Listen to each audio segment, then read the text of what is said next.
When it comes to music, there are lots of singers who changed whole generations and even became symbols of their time. One great example of a musician like this is the Swedish group ABBA, whose songs are still popular and play everywhere today, maybe even more in the future. Most of their long-lasting success can be thanks to one of the band's main members. Benny Andersson, however, news spread quickly that at 78, the Swedish musician and songwriter finally said what we all thought was true. Some people are born loving music, while others are lucky to learn it when they're young. The second one is more true for this Swedish talent. He was born Gwan Benny Andersson on December 16, 1946, to parents Leila and Gösta Andersson in Stockholm, Sweden. His dad worked as a person who builds things, and along with his grandfather, these two became the biggest influences on young Andersson. Growing up, they were the people who showed him music by playing the accordion. When the future ABBA member was just a little kid when Andersson turned 6, his dad and grandpa also bought him an accordion, which became his way into exploring music. Thanks to his family, he heard different kinds of music growing up, but mostly Swedish folk music, traditional music, and Schlager, which is a type of popular European music with catchy music that goes with singing. Even young Andersson couldn't escape the powerful singer that was Elvis Presley back then as the king of rock and rolls. Jailhouse Rock was one of the first records he ever owned, along with Italian singer Caterina Valenti's Do Bist music. Hearing lots of different music helped him make his own songs later on, and at 10, he got a piano, which he learned to play all by himself. Music was so much a part of Andersson that it became what he loved most, which was why, at 15, finally left school and decided to try a music career. He started by playing at youth clubs, and it was during one of these early shows that he met Christina Granville, his first girlfriend. Together, they joined the band Elverkids Spelmanslag, a group. Its name is a joke about their electric instruments, as the name suggests. Their music was mostly just instruments. Andersson wrote his first few songs with them, along with Baby Elephant Walk, which was supposed to be used in the 1962 romantic comedy movie Hatari. Sadly, it was not used in the movie, but the song won a Best Instrumental Arrangement at the Grammys in 1963 when the 1960s came around. Andersson saw his career start to take off after his time with Elverkids Spelmanslag. He became part of Hepstars in 1964 as their keyboard player. A year later, their group became really successful when they released Cadillac, which led to them becoming one of the most famous Swedish pop bands in the 1960s. Andersson is thought of as a very important member of the group because not only was he their keyboard player, but he was also the heart of the group, and a teen idol. Hepstars became famous because of their song covers, but it didn't take long for them to make their own music, thanks to Andersson's smart mind. Some of the band's hit songs, such as No Response, Wedding Sunny Girl, and Consolation, were all led by Andersson, which became radio favorites. Even though he was already popular as a member of Hepstars, little did Andersson know that he would become a worldwide superstar. With the next band that he would work with, his ticket to fame came at a chance meeting with a certain Björn Ulvaeus, but he didn't know it at the time. They met one nice day in June 1966 while he was still touring as part of the Hepstars. From there, everything clicked right away. The two started writing songs together, with their first team project being Isn't It Easy to Say, which ended up being recorded by the Hepstars. But the duo worked so well together that their partnership kept going for years to come. It's also important to know that one other big event that shows Andersson's talent is working with Swedish singer and songwriter Lasse Berghagen. He wrote a couple of songs with this respected person, one of them being EJ Clown, which was entered in the 1969 Melodifestival. This event was the Swedish Eurovision Song Festival finals, and the song ended up in second place. Working on this project also led to Andersson meeting the singer Annie Frid. Links to Sparks were everywhere, and it didn't take long before the two of them became a couple. At the same time, his buddy Ulvaeus also met a certain lady by the name of Agnetha Folskog, who became the latter's girlfriend, with Andersson working with Oveus. It soon became like a double date, and with music is what they all loved. It didn't take long for all four of them to work together and become closer finally.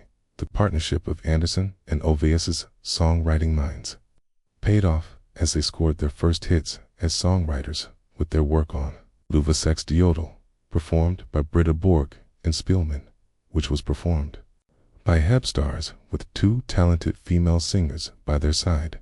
They decided to create songs that showed off the ladies' voices. They got ideas from different groups like Sweet, Middle of the Road, and Blue Mink.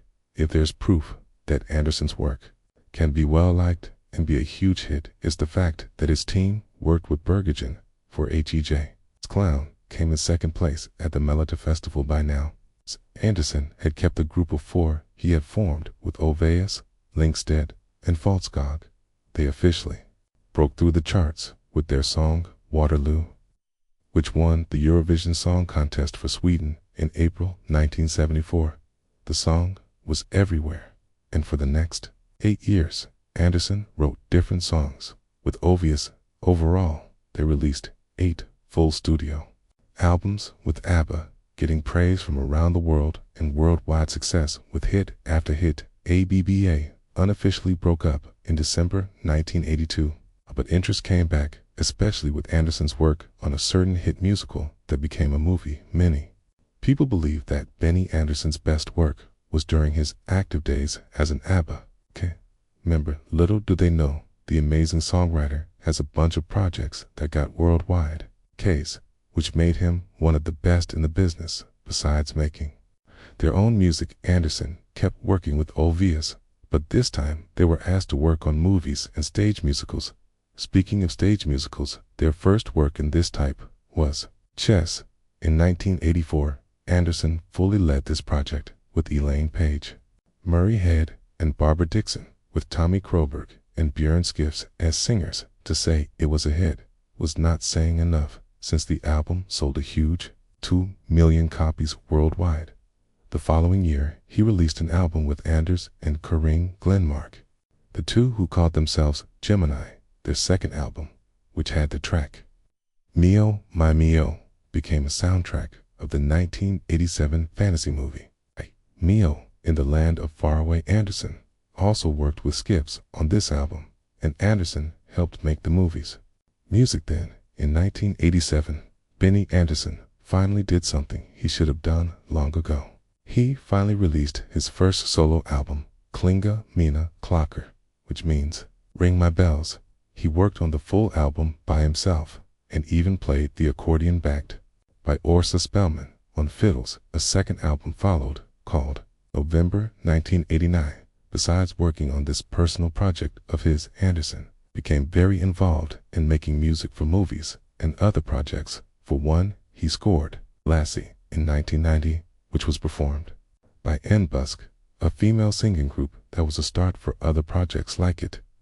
This was soon followed by Ilska, Mig, and Drama Queens. These songs were all included in the 1993 English album Shapes, which included 10 songs that Andersson and Oveus worked on by the 1990s. He got busy working on projects that focused more on traditional Swedish folk music, as seen in the musical Kristina från Davenkla, which was based on the book The Immigrants by Wilhelm Moberg. The musical had a successful run of 5 years and was even made into an English-language version called Kristina. He also appeared in a special comedy video during the 2004 semi-final of the Eurovision Song Contest. He has a small part in our last video, an interval act, where the 4 members of ABBA appeared in stage roles. This was also the first time the 4 of them worked together since their breakup, even though Lyngstedt's part was filmed separately. Still, this small scene meant a lot to fans, and their video along with the others was put on a separate DVD release of the Eurovision contest. Their appearance together again after many years is a dream come true for many. especially since the group was stubborn about not getting back together again. Can you believe? They turned down a $1 billion offer back in 2000, although this rumor went around. Apparently, it's exactly what it was, just a rumor. Obvious cleared this up during one interview with The Guardian. Back in 2021, someone told us something about a sponsored tours, going on the road, doing 100 shows, but it was never put on paper. Obvious shared, but then everyone knew we wouldn't do it. For one, the members weren't exactly excited at the idea of performing live in front of screaming fans, and as Faltzcog said, it was a thin line between celebration and danger. Benny Andersson may have stopped when ABBA broke up, but he still keeps making music through other ways. One such way is through his own band. Benny Andersson's Orchestra, or simply BAO, the band, has 16 musicians, including Tommy Kerberg, of chess and theater actress, Helen She-Holm, with whom he first worked during his work with Deven Klebjörn. Elvis also has a couple of writing credits in the band, and BAO is very successful in Sweden. So far, the band has 5 albums, and all have hit singles. Their song, Du Kar Min Man, which was performed by She-Holm, even became popular and stayed on the Svensktoppen chart for 243 weeks back in 2009-8. Even though no longer working together in ABBA, Andersson and Ulvaeus keep writing new songs for other artists, with many of them under BAO during the 90s. Benny Andersson worked on one of his most popular projects yet, Mamma Mia, a musical that used 24 of ABBA's hit songs. The musical was a huge success, becoming a worldwide blockbuster that was played in different countries, including the UK, Canada, and the USA. It also led to a movie version of the same name that was released on July 18, 2008. A year before it came out, Andersson was asked to work on the movie's soundtrack, which means the songs had to be recorded again with musicians who worked on the original ABBA records. The result was a huge hit, and Mamma Mia, the movie became the most successful musical movie in history and the biggest selling DVD in the UK in 2013. Andersson and Ulvaeus, along with the late DJ and producer K-Veach, wrote the anthem for the 2013 Eurovision Song Contest. Fast forward 2 years and a new album, mostly made up of his songs, was released in September 2015. This album had a choir style and included the track Quickens Tid, which means the time of love. This track was made possible under the direction of choirmaster Gustav Skivist, but sadly, the latter died before the album came out because of Benny Andersson's long and highly respected work in music. It's no surprise that the producer has several big awards under his belt. His team with Ulvaeus for the musical Mamma Mia won him a Touring Broadway Award for Best Score. On top of that, he also won for Swedish Grammys Awards, which include the Special International Ivor Novello Award, twice the Music Export Prize, and the Lifetime Achievement Award for the Swedish Music Publishers Association in 2007.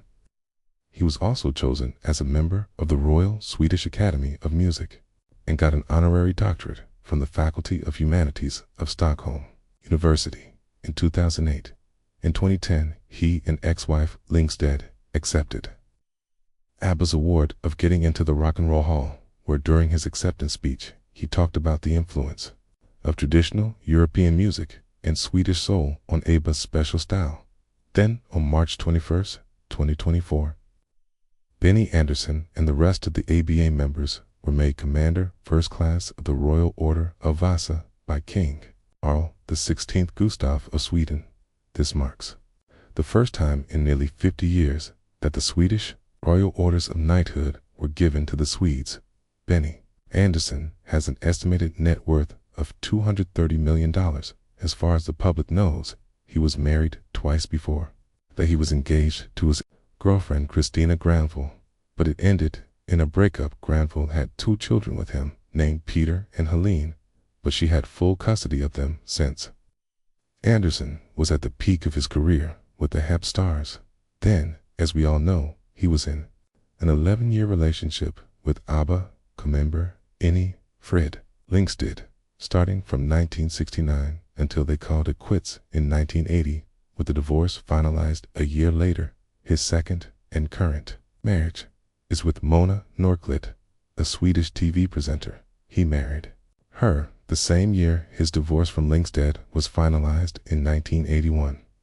Andersson is still married to Naturklit today, and together they have a son named Ludwig. He grew up to become one of the producers of ABBA Voyage.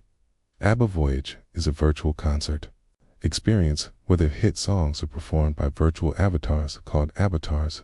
The avatars are made to look like the original ABBA members, and they are joined by a live band to create an amazing concert experience. ABBA Voyage takes place in ABBA Arena, a specially built arena in London, and has a runtime of 90 minutes. Even though his musical world is widely known outside the spotlight, not much is known about Benny Andersson's personal life. What we do know is that he's been someone who doesn't drink alcohol since 2001 and struggled with drinking throughout his adult life. The producer kept quiet about his struggles with drinking problems, and it only came to light when he shared a part of it during one interview with the Daily Telegraph back in 2011 at 78 ABV AS. Benny Andersson finally says what we thought all along. He still has it, the music magic that is just a few weeks ago. Andersson got back together with ABBA co-member and ex-wife Annie Frid Lyngstad and performed The Winner Takes It All for the first time in decades. The unexpected reunion took place backstage at ABBA Voyage's 3rd anniversary on May 27th at the VIP venue's after-party. As a special treat, they also included Stupor Trooper and Money Money.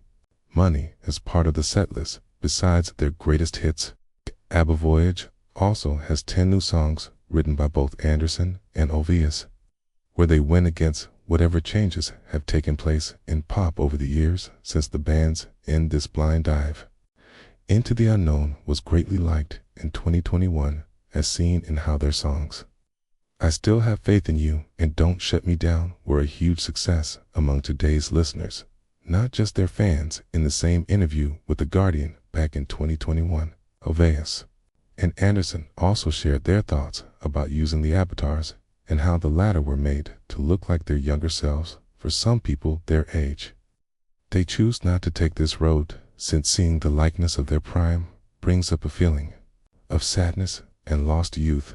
But no, not them. They were never the type to be bothered by such. And if there's one thing that could stress them, it's the thought of releasing an album short of a song. Though generally speaking, Andersson said in the same interview that living in Sweden helped him not feel any pressure of any kind. I think living in Sweden helped. Being Swedish helped. No fuss here. Andersson told The Guardian people recognized us. They still do. Everybody does. But they never bothered. US, no hysteria, nothing like that. It's cool, we've been able to work here. If you can't get enough of Benny Andersson and ABBA as a whole, then you're in luck. A new book about the popular Swedish band will be released soon, called The Story of ABBA. Melancholy Undercover, written by Jan Gradville. What's even more exciting about this is that the author has taken great efforts to interview all 4 members over the years, so expect to read some surprises and never before heard stories on top of that. The book also tells a few missed details about each band member's pre-ABBA era ABBA book. Aside, you can also look forward to Benny Andersson's appearance in the featured documentary SU about the Swedish music icons spinning Vars. He, along with several creative people, will appear in the film.